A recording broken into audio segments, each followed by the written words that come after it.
Hi hello അസ്സാം വലൈക്കും welcome to my channel. അപ്പോൾ നമുക്ക് ഇന്നത്തെ കുറച്ച് വിശേഷങ്ങൾ കണ്ടാലോ.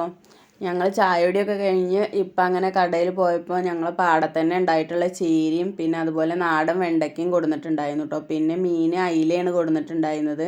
അപ്പോൾ ഇവിടെ മൂച്ചിമ്മ ഒരു 3 മാങ്ങ ഉണ്ടായിരുന്നു കേട്ടോ. ഇപ്പം അത് ഇട്ടിട്ട് കറി വെക്കാമെന്നൊക്കെ പറഞ്ഞിട്ട് ആ മാങ്ങ അറുത്തുന്നതാണ്.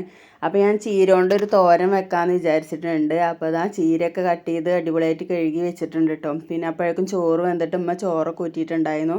പിന്നെ ഞങ്ങൾ പുറത്താണ് കേട്ടോ ചോറൊക്കെ വെക്കാറ്. അപ്പോൾ അവിടെ തന്നെ മീൻ കറിയും വെച്ചു, മീൻ പൊരിക്കും ചെയ്തു കേട്ടോ. പിന്നെ ഞാൻ അകത്ത് വന്നിട്ടാണ് ചീരത്തോരൻ ഉണ്ടാക്കുന്നത് കേട്ടോ.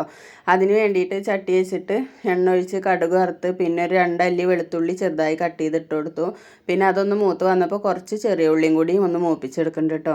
ഇനി ചെറിയ ഉള്ളി ഒന്ന് മൂത്ത് വരുമ്പോൾ ഇതിലേക്ക് ഒരല്പം മഞ്ഞൾപ്പൊടി ഇട്ട് കൊടുത്തിട്ട് നന്നായിട്ടൊന്ന് ഇളക്കിയെടുക്കുക കേട്ടോ. പിന്നെ നമ്മളിവിടെ കഴുകി കട്ട് ചെയ്ത് വെച്ചിട്ടുള്ള ചീര ഇട്ട് കൊടുക്കുക. ഞാൻ മുഴുവനായിട്ട് ചീര എടുത്തിട്ടില്ല കേട്ടോ, കുറേ ചീര ഉണ്ടായിരുന്നു. അപ്പോൾ നാളെ കുറച്ച് കറി വെക്കാമെന്ന് പറഞ്ഞിട്ട് ഉമ്മ കുറച്ച് അവിടെ എടുത്ത് വെച്ചാൽ പറഞ്ഞിട്ടുണ്ടായിരുന്നു.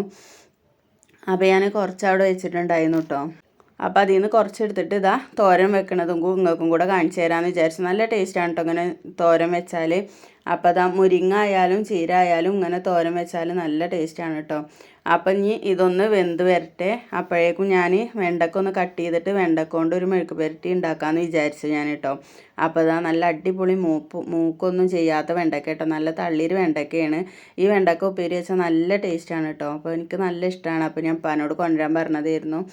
അപ്പോൾ ഇതാ ചീര അടിപൊളിയായിട്ട് ഇങ്ങനെ വെള്ളമൊക്കെ വറ്റി വെന്ത് വന്നിട്ടുണ്ട് കേട്ടോ. നമ്മളിത് വെള്ളമൊന്നും ഒഴിക്കേണ്ട ആവശ്യമില്ല കേട്ടോ. ഞാൻ വെള്ളം കഴുകിയിട്ട് കട്ട് ചെയ്ത് വെച്ചതാണ്. അപ്പോൾ അതിന് വെള്ളമൊന്നും ഉണ്ടായിരുന്നില്ല. പിന്നെ നമ്മളിതിങ്ങനെ ചെറിയ തീയിൽ അടച്ച് വെക്കുമ്പോൾ ചെറുതായിട്ട് അതിൻ്റെ ആവി ഇങ്ങനെ ഇറങ്ങിയാൽ തന്നെ അത് വെന്ത് കിട്ടും. പിന്നെ അതാ പച്ചമുളകും തേങ്ങയും കൂടെ ചതച്ചെടുത്താണ് കേട്ടോ. വെള്ളം ഒഴിക്കാതെ മിക്സിയിലിട്ടിട്ട് ഒന്ന് കറക്കിയെടുത്താൽ മതി കേട്ടോ.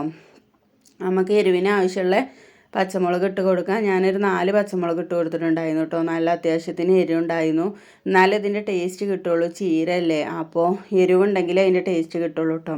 അപ്പോൾ അത് അടിപൊളിയായിട്ട് ചീര തോരൻ റെഡി ആയിട്ടുണ്ട് കേട്ടോ. അപ്പോൾ ഞാനതൊരു പാത്രത്തേക്ക് ഒഴിച്ചിട്ട് ആ ചട്ടിയിൽ തന്നെ വെണ്ടക്ക മെഴുക്ക് പുരട്ടി ഉണ്ടാക്കാമെന്ന് വിചാരിച്ചിട്ട് അതിന് വേണ്ടിയിട്ട് ഇതൊരു 2 പച്ചമുളക് ഇതുപോലെ കട്ട് ചെയ്തിട്ടുണ്ട്. ഇനി ഞാൻ ചട്ടി വെച്ചിട്ട് എണ്ണ ഒഴിച്ച് കൊടുത്തിട്ടുണ്ട്. പിന്നെ അതാ കടുക് ഇട്ട് കൊടുത്തു. കടുക് പൊട്ടി വന്നപ്പോൾ കറിവേപ്പില ഇട്ട് കൊടുത്തിട്ടുണ്ട് കേട്ടോ. പിന്നെ അതിൻ്റെ കൂടെ പച്ചമുളകും കൂടെ ഇട്ട് കൊടുത്തിട്ട് ഒരു സെക്കൻഡ് ഒന്നിങ്ങനെ ഇളക്കി കൊടുക്കുക. പിന്നെ നമ്മൾ കട്ട് ചെയ്ത് വെച്ചിട്ടുള്ള വെണ്ടക്ക കൂടെ അതിൽ ഇട്ട് കൊടുക്കാനായിട്ട് ചെയ്യേണ്ടത്. ഈ വെണ്ടക്ക നമ്മൾ മറ്റേ വെണ്ടക്കയുടെ മാതിരിയല്ല. ഈ വെണ്ടക്ക നല്ല കൊഴുപ്പേക്കാരം കേട്ടോ. അപ്പോൾ കുറച്ച് നേരം ഇത് ചെറിയ തീയിൽ ഇങ്ങനെ എണ്ണയിലിട്ടിട്ട് ഇങ്ങനെ വെക്കണം കേട്ടോ. ഉപ്പിട്ടിട്ട് ഒന്നിങ്ങനെ ഇടയ്ക്കിടയ്ക്ക് ഇളക്കി കൊടുക്കുക. എന്നിട്ട് പിന്നെ മസാലപ്പൊടികൾ ഇടണം കേട്ടോ. അല്ലാന്നുണ്ടെങ്കിൽ നല്ല കൊഴുപ്പേക്കാരം കേട്ടോ. പിന്നെ അത് വെന്ത് വരുമ്പോൾ അതിൻ്റെ കൊഴുപ്പൊക്കെ മാറിയിട്ടുണ്ടാവും കേട്ടോ. നല്ല ടേസ്റ്റാണ് ഇത് കഴിക്കാൻ. അപ്പം ഇങ്ങനെ വെണ്ടക്ക നാടൻ വെണ്ടക്കൊക്കെ കിട്ടാനുണ്ടെന്നുണ്ടെങ്കിൽ നിങ്ങളിതുപോലെ ഒന്ന് ട്രൈ ചെയ്ത് നോക്കണം കേട്ടോ.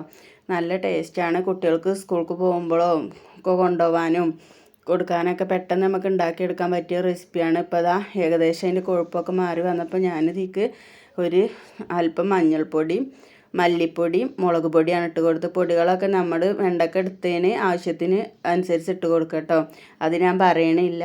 ഇപ്പോൾ അത് നമുക്കിങ്ങനെ തോന്നും ഇത് നല്ല ഒട്ടിപ്പിടിച്ച മാതിരിയാണ്, നല്ല കൊഴുപ്പാണെന്ന്. കൊഴുപ്പൊക്കെ കുറഞ്ഞ് വന്നതാ അടിപൊളിയായിട്ട് വെന്ത് വരുന്നുണ്ട് കേട്ടോ. ഇടയ്ക്കിടയ്ക്ക് ചെറിയ തീയിലിട്ടിട്ട് നമ്മളിതുപോലെ ഒന്നിങ്ങനെ ഇളക്കി കൊടുത്താൽ മതി. അപ്പോൾ കൊഴുപ്പൊക്കെ മാറി വെണ്ടയ്ക്കൊക്കെ വെന്ത് അടിപൊളിയായി വന്നിട്ടുണ്ട്. പിന്നെ ഞങ്ങളങ്ങനെ കുളിയൊക്കെ കഴിഞ്ഞ് വന്ന് ഇപ്പോൾ പള്ളിയിലൊക്കെ പോയി വന്നപ്പോൾ അതാ ചോറുണ്ണാൻ വേണ്ടി ഇരിക്കുകയാണ് കേട്ടോ. അപ്പോൾ അതാ ഇപ്പോൾ ചോറുന്നുണ്ട്. അതിൻ്റെ അടുത്ത് ഞങ്ങളും ഇരുന്നിട്ട് അങ്ങനെ എല്ലാവരും കൂടെ ഇരുന്ന് ഭക്ഷണമൊക്കെ കഴിച്ചു കേട്ടോ.